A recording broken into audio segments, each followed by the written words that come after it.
Rundown in 3, 2, 1. Welcome to the Rundown. Ken Fish, Herman Reynolds, and I'm with Dave Perego. And we got some great footage. We've been to the Potomac, and we just wrapped up a club tournament here on the Nanticoke.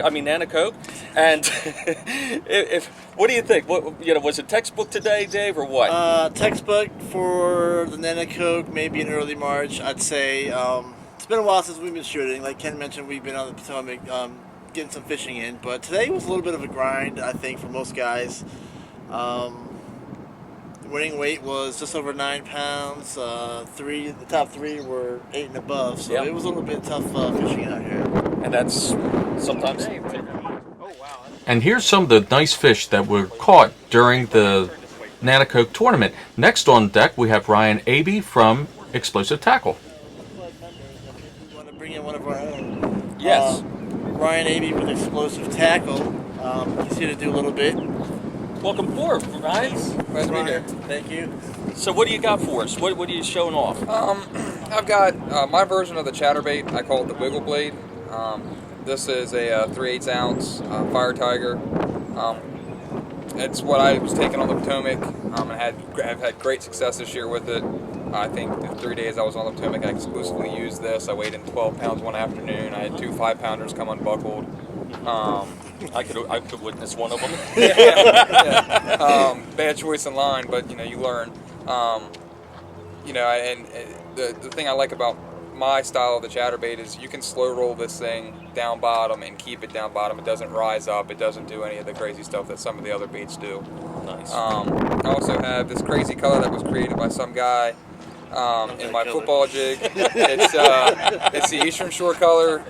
This is my football jig head, or my football head. It's ridiculous, but it works. It does, and I get more sales out of this lure than I do anything else. Nice. The football, my style football head, when you put a crawler on the back, it definitely does that the retreating crawfish look. And then I have my flipping head, same color, just a little bit different, more streamlined for going through grass with a wider gap hook. Fantastic. DP. Now tell me something. With all your colors, do you have a set of standard colors and then do custom colors? I do custom colors, and I do standard colors. If you have a color that you want, or there's a color that somebody wants, if they can give it to me as close as they can, I'll do everything I can to match it. That's how this color became created. I got a phone call when I started the business back in 2007, 2008, I think. Somebody said, "Can you add a little purple, a little chartreuse, and a little blue?" And boom, that was it. I do have, I think it's 15 standard colors, ranging from white all the way to pure black. But the PB&J also was one of your custom colors. Yeah, that came from Texas Craw. Texas Craw was a custom color. My peanut butter and jelly was a custom color, and then I do a sexy shad, which it's a standard sexy shad, but it was again at request. And once people request them, they stay on the lineup. Excellent baits. Excellent. Well, that guy was just trying to crowd in on our interview, and he's one of the sponsors on Delfish, so everybody likes getting in on the show, I swear to God. Ryan, just another thing about your baits and your business and everything, your fishing. You have some sponsorship other than self-sponsorship? I've just jumped on recently. Well, I've been kind of with Preston Automotive Group. They're the ones that provide me with my vehicles. They don't give them to me, but they might as well. I mean, they give me a great deal. And the guys in the club can tell you, I think in the 6 years I've been in the club, they're looking at my 4th truck from them. The guys down there at Preston take care of me. And I just jumped on with Pink Fishing. A phenomenal organization, help to identify or promote the cure for breast cancer awareness. And in combination with Pink Fishing and Preston Automotive, this lovely green boat and the tan truck up there will be wrapped fully in pink to support Plan A. Plan A is a plan for a dear friend of mine who's dealing with breast cancer, second battle, stage 4.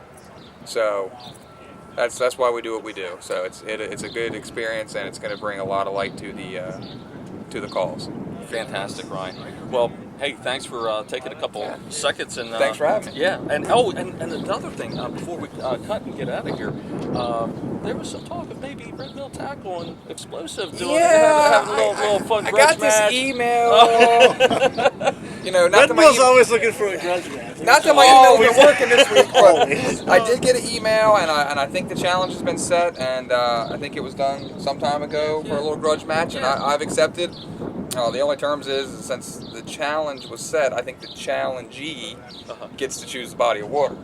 Well, I guess, that would probably be fair, to so the we'll talk on that. But no, yeah, I'm all for it. It's it's good fun. I fish these guys, in what I do in daily life. This is my relaxation, so I'm all for it. Well, good deal. Ryan, again, thank you so much Thanks for coming out. Thanks, Dave. Well, Dave, you got anything else? I got a pretty chewed thumb here. That's about it. But Oh, poor you. not much else going on. I'm making up for last week. No, nothing else to report. Tournaments are in full swing right about now. The weather doesn't seem to cooperate a whole lot. It's been, I think on this river, it's been 60 degrees for it seems like maybe 2 or 3 weeks. Yeah. Fish. We had a full moon yesterday. I was out here practicing Friday. My best 5 would have gone about 15 pounds, but no sign of any beds anywhere on the river, which includes both the Nanticoke and the Nanticoke. Just no activity, no bedding activity here or pretty much anywhere I've been as of yet. Yeah, last week, Casting Away was at Millsboro.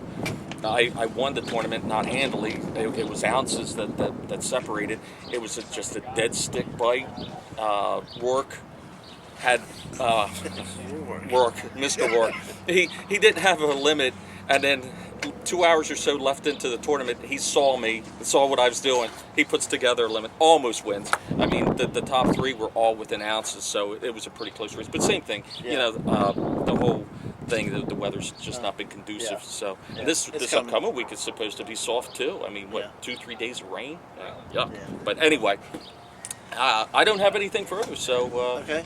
Our next club tournament, May 11th on the Upper Bay, so if we're shooting film there, Dave and I talked about the Potomac River trip next. We enjoyed a wonderful time camping at the cabins at Smallwood State Park.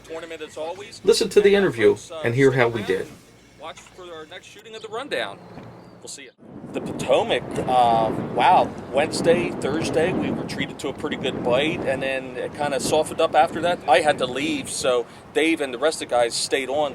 So what was the bite like there? Yeah, like you said, Ken, the bite sort of degraded after Wednesday. We got in the park there about Wednesday afternoon, got some fishing in, had some good fish come in late Wednesday afternoon. We went out again Thursday, and about that time the weather started to degrade a little bit. The wind came in. I know Saturday morning was brutal. It was cold and windy, but everybody seemed to get on fish, doing their thing. We had a couple guys in the club, both Ryan Abey and Josh Wick, who found a good bite fishing grass beds with chatterbaits. I was able to wrangle up a few fish, flipping the wood, and the shallow pads back in the Mattawoman. But overall, it was an excellent trip. I hear the outro music, so that must mean the end of the show. Just want to give a hats off to Dave Perego for co-hosting and also organizing the Potomac River trip. We had a fantastic time down here.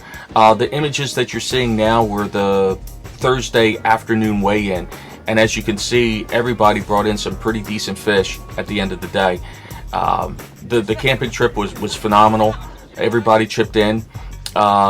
Ryan Abey caught about a 4-pound snakehead, and Mike Samuels cleaned and filleted the rascal.